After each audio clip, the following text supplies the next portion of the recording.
Welcome to this ability clinic where we'd like more cookie, please.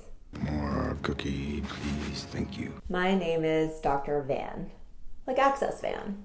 And we're back with Kellina for part 2 of our breakdown of Marvel's miniseries Hawkeye, available now on Disney+. If you haven't seen part 1 and want to hear our audio descriptions, check out our first Hawkeye breakdown linked in the description below.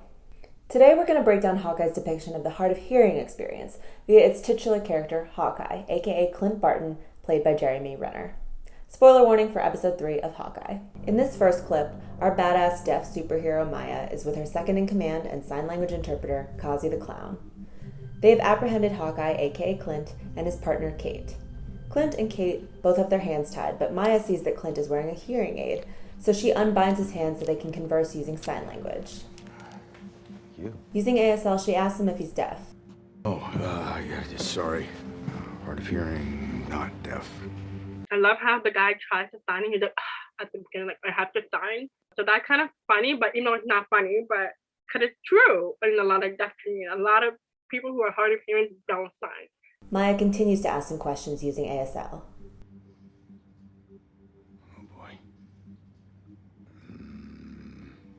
More cookie, please. Thank you. Maya is not amused by Clint's childish ASL and turns away from him with contempt. So I noticed that Maya has an interpreter with her, and I love how he's very patient and he got Maya's back. Like, now, tie you up again. Right. Well, nice talking to you. She asked what you're doing here, Clint Barton. And I can totally relate on that because I need someone with me like to kind of like tell me how it's being said, you know? For me, my little sister is my interpreter. My little sister is with me everywhere I go. My little sister got my back 24/7. You rely too much on technology. No, she means your hearing aid. Ah. You might find you're better off without it. It's a little clash of deaf and hard of hearing culture here. I can totally relate. I feel like every deaf community can relate to that thing because you can't always communicate with other deaf people. Yeah, sometimes I think that very same thing. Have you encountered that opinion that people who are hard of hearing might be better off without relying on their hearing aids? Honestly, from my perspective, I know a lot of hard of hearing tend to act like they are on that because they don't know how to sign. Personally, I have my reason why I couldn't sign. For me, it just really depends on the person, how the person grew up, which school the person went to. So it really all depends. Obviously, Maya doesn't have hearing aids and she didn't have to rely on hearing aids, which is like good for her, you know, more power to her. But Clint is like coming from a totally different path.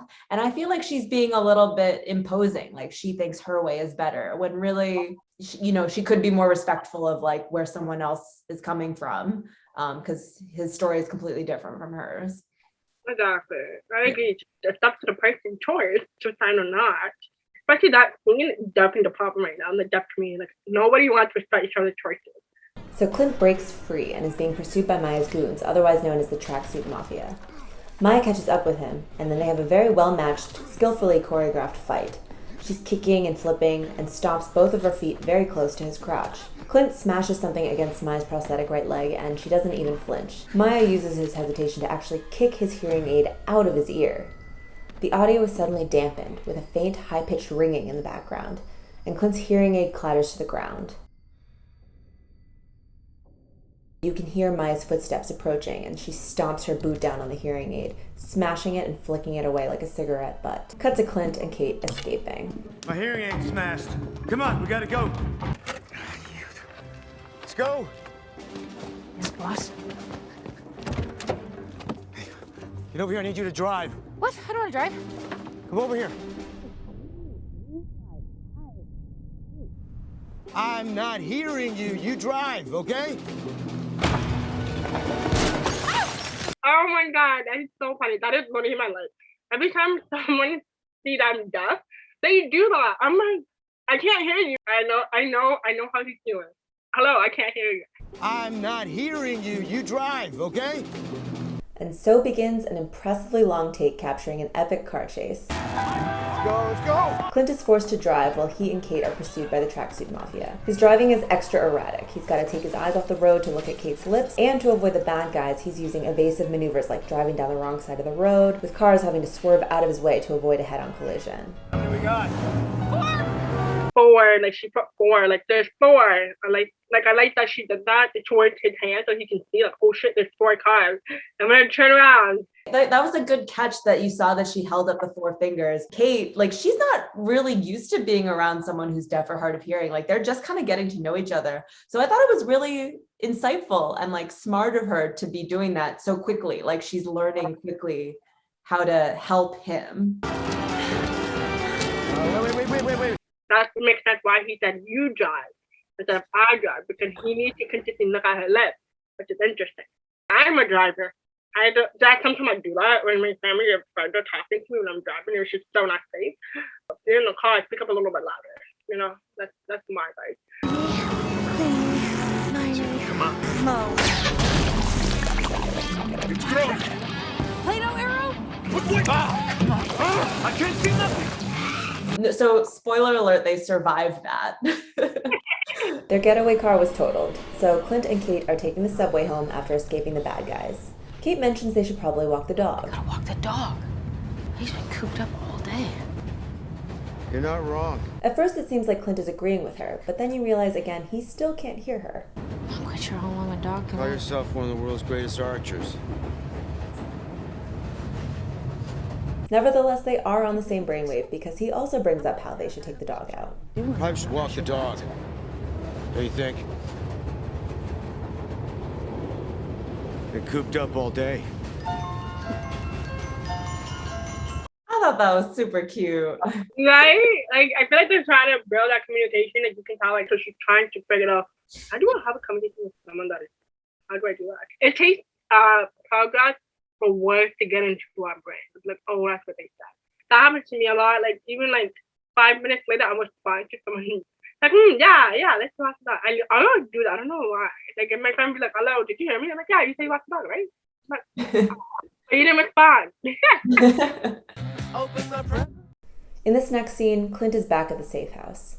His hearing aids are still broken, so the audio is again very dampened as we barely hear the background music and the sound of Clint closing the freezer door after getting a bag of frozen peas to ice his sore neck.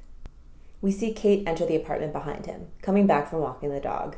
Then we hear a gentle buzzing that gets gradually louder, and Clint realizes his wife is calling his phone. Hey, babe.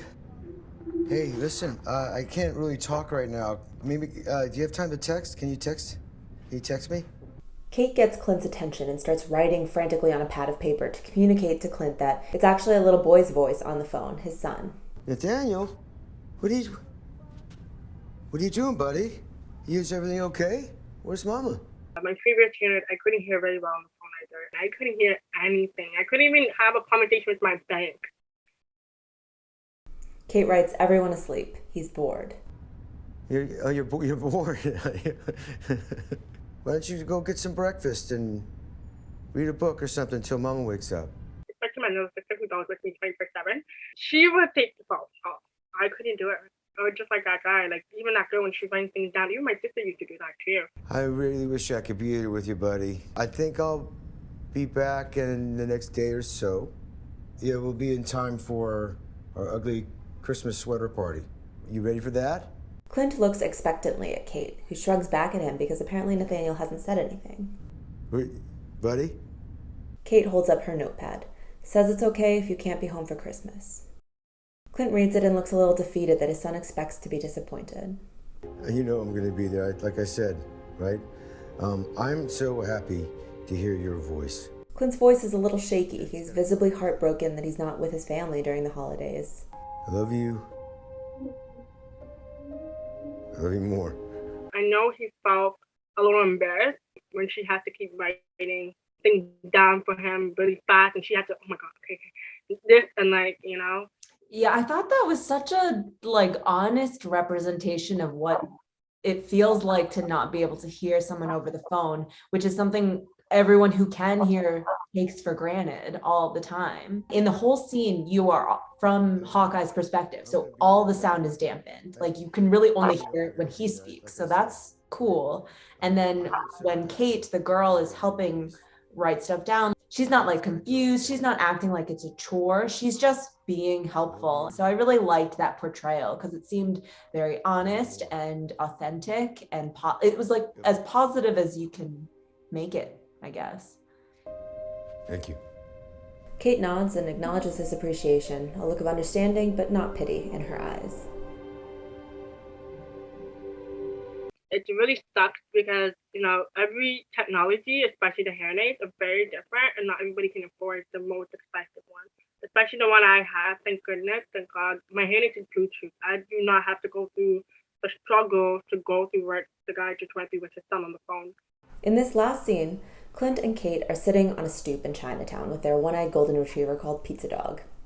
Clint gets a text message from Kate that reads, "Good thing they call you Hawkeye and not Hawk Ear." Block, delete. An older Asian woman in street clothes approaches the door they're sitting in front of. What are you waiting for?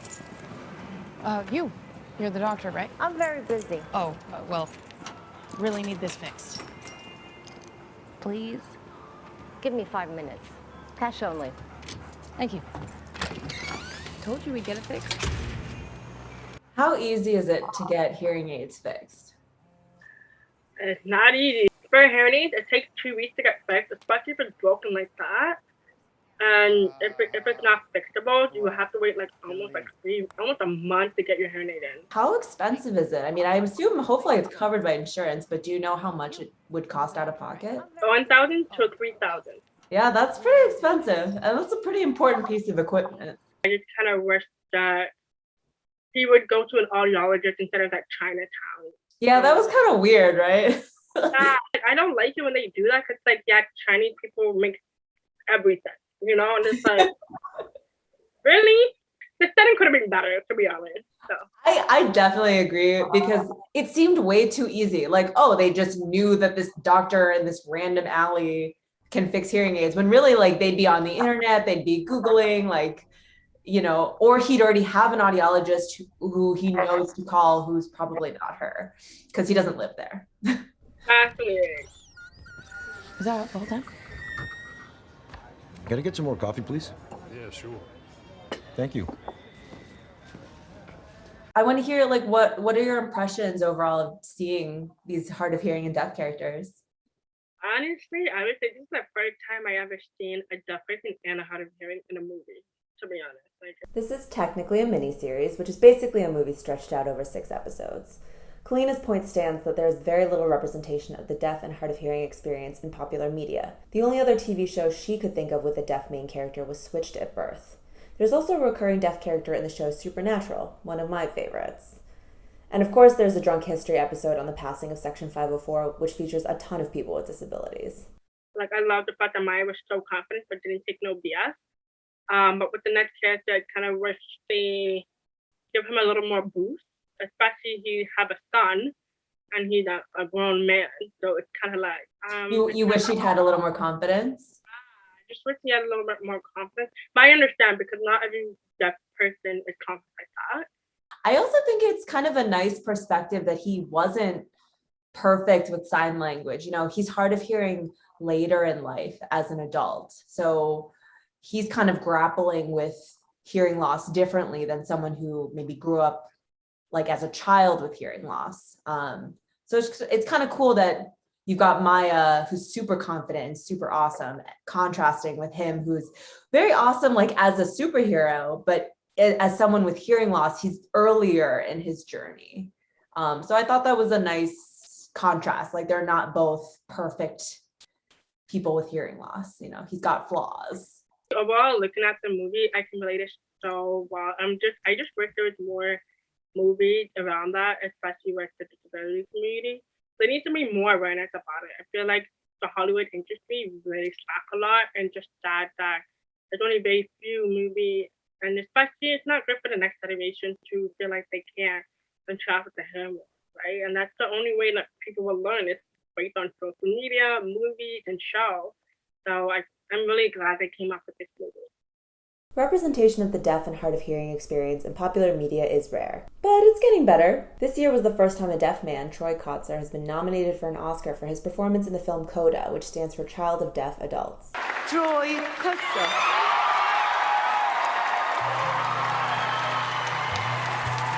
This is the first Oscar and nomination for Troy Kotsur.